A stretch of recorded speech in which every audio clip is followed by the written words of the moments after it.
E aí, amigo, beleza? Cara, eu vou tentar te explicar como é que funciona a questão do LPI e como é que funciona a questão do LPI em relação ao poliéster. Primeiro, eu vou usar essa imagem aqui, eu vou deixar ela em tons de cinza para a gente trabalhar com uma cor só. Imagina que a gente fosse fazer uma cromia aqui. Então, o primeiro passo seria definir o tamanho da arte para a gente ter uma relação. LPI é uma sigla em inglês para linhas por polegada.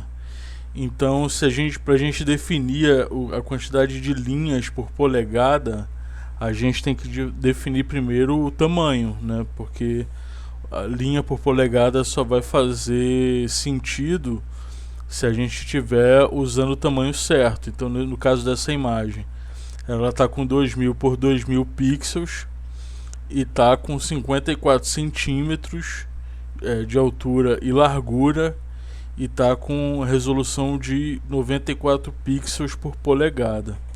Eu vou recortar aqui a imagem, porque quando a gente vai fazer silk a gente trabalha só com desenho, né? E aqui está contando o fundo.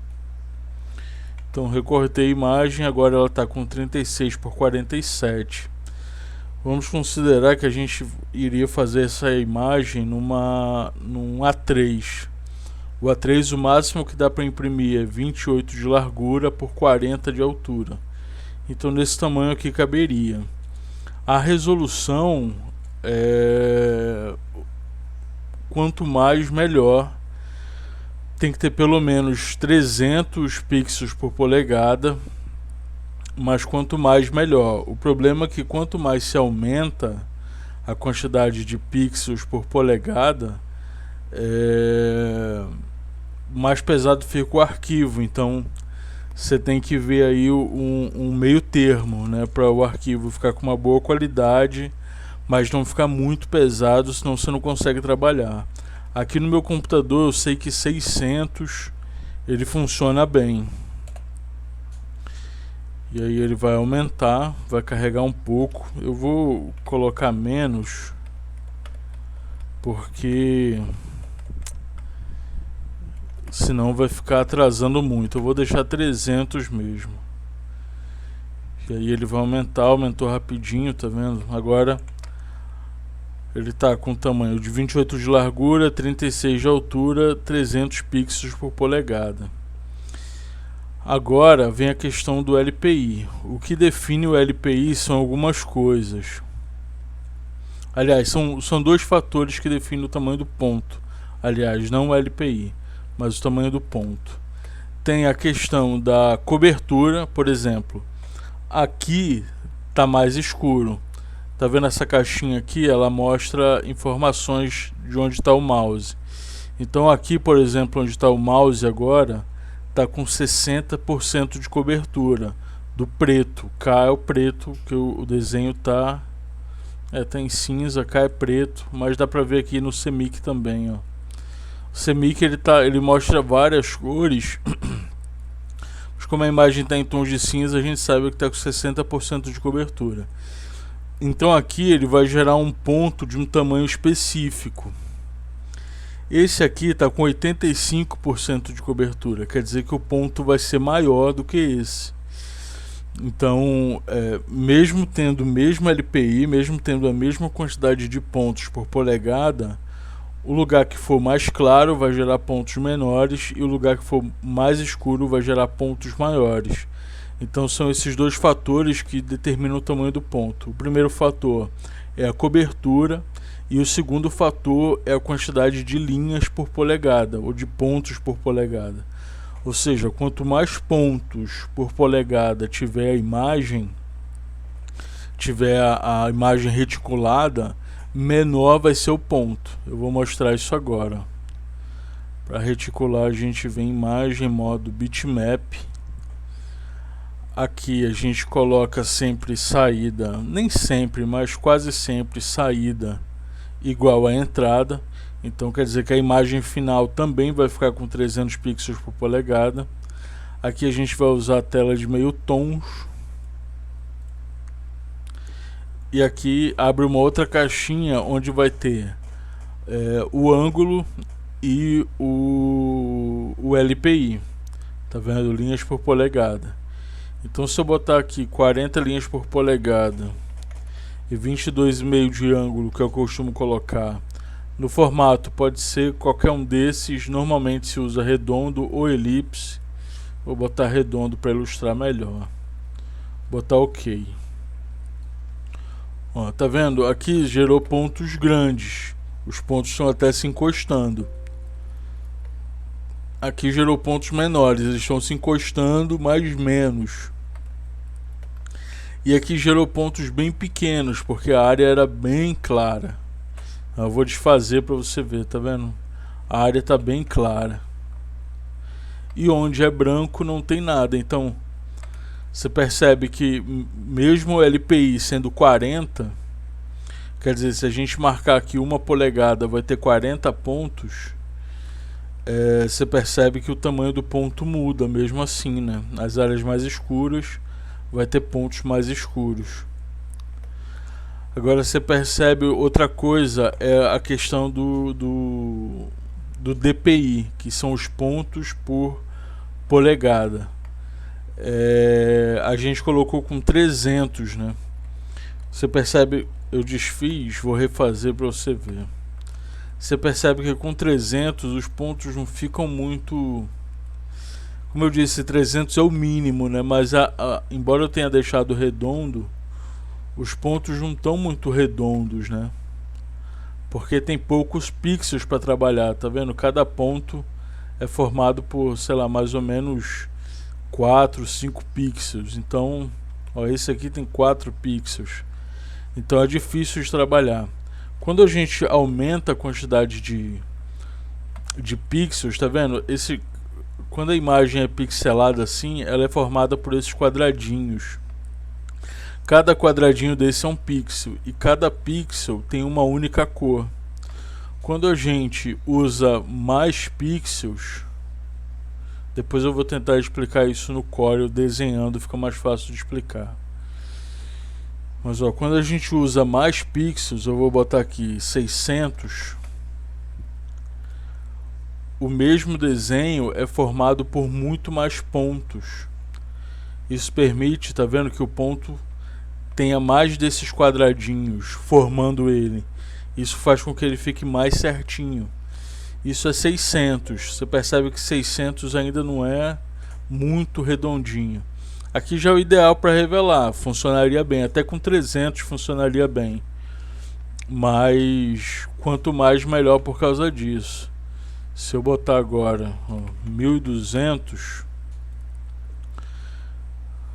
a imagem já fica mais pesada, mas você vê que ó, o ponto tem muito mais quadradinhos para trabalhar, muito mais pixels para trabalhar. Então ele consegue formar pontos mais certinhos. Agora, em relação à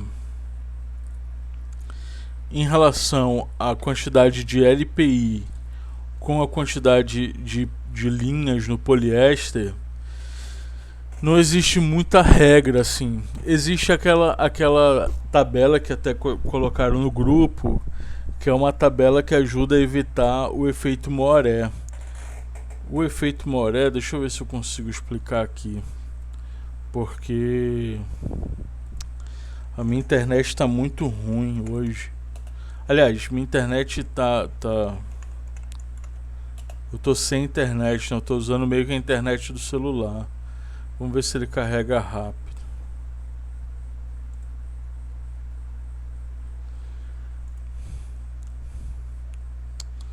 Acho que eu escrevi errado de novo. É Moiré.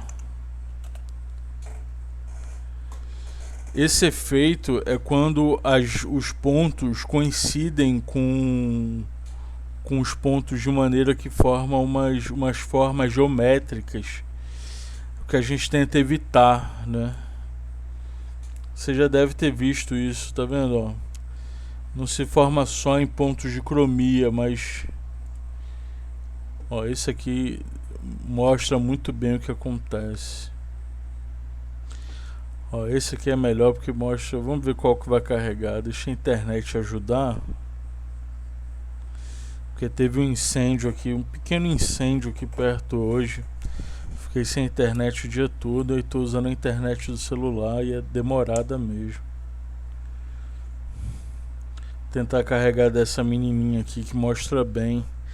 E é muito dos problemas que a gente tem na hora de imprimir, né? Só que aí no caso, o Moré, você tem que tentar evitar o Moré quando você imprime,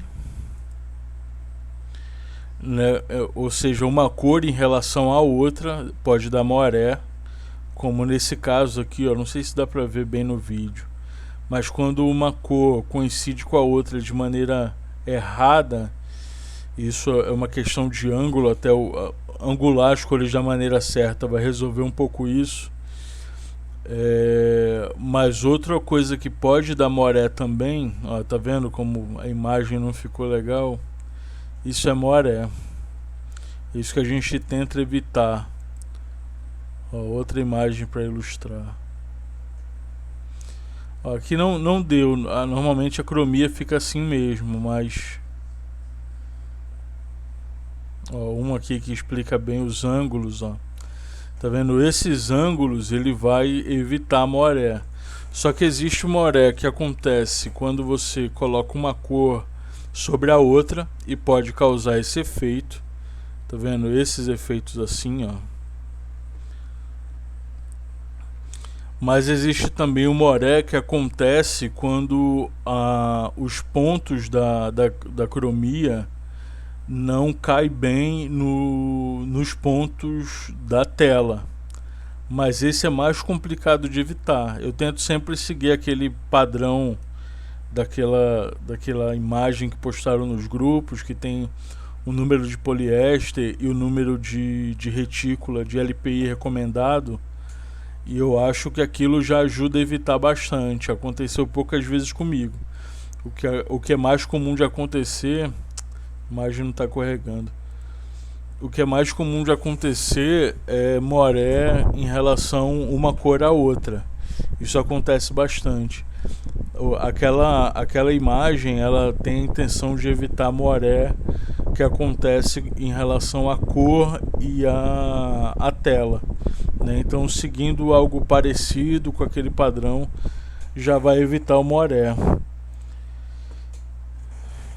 Agora, em relação à revelação, o pessoal diz que quanto mais fechado o nylon é mais fácil de revelar, mas eu acho que não tem muito a ver não. Eu já revelei pontos bem pequenos em malhas, em nylons, né, em poliéster mais aberto, e revelei de boa. É claro que é mais fácil, né, mais confortável. Por exemplo, pegar um nylon 120 fios é muito mais fácil revelar do que um nylon 60 fios. Mas dá para revelar também, né? Não é determinante assim. Não dá para dizer que um nylon 60 fios você só pode revelar até tantos pontos. Isso eu acho que não existe. Claro, no limite do bom senso, né? Não vai revelar 200 LPI, por exemplo. Mas nesses números que a gente costuma usar, entre 35 e 55, vai revelar sem problema nenhum, né? Inclusive o nylon 55, 60, os mais abertos. Quanto a isso não há problema. O problema que aquela imagem visava resolver é o problema do Moré. O Moré em relação à cor e à tela, né? Agora o problema do Moré em relação cor e com cor, aí a gente resolve ou tenta resolver usando a questão dos ângulos, né? Como eu te mostrei aqui, quando a gente vai fazer uma imagem tem os ângulos, cada cor tem que ter um ângulo específico e isso já ajuda a resolver o problema do Moré. Embora eu já vi gente também tentando estampar tudo com um ângulo só e dando certo. Acho que depende também do tecido um pouco, depende da tinta, depende do tamanho da tela, do LPI. Enfim, o ideal é sempre fazer teste, mas de maneira geral esses problemas acontecem pouco. E são problemas mais avançados também, é coisa que vale a pena estudar mais pra frente. É isso, cara. Vê o vídeo, qualquer dúvida me avisa, eu tento reexplicar se precisar.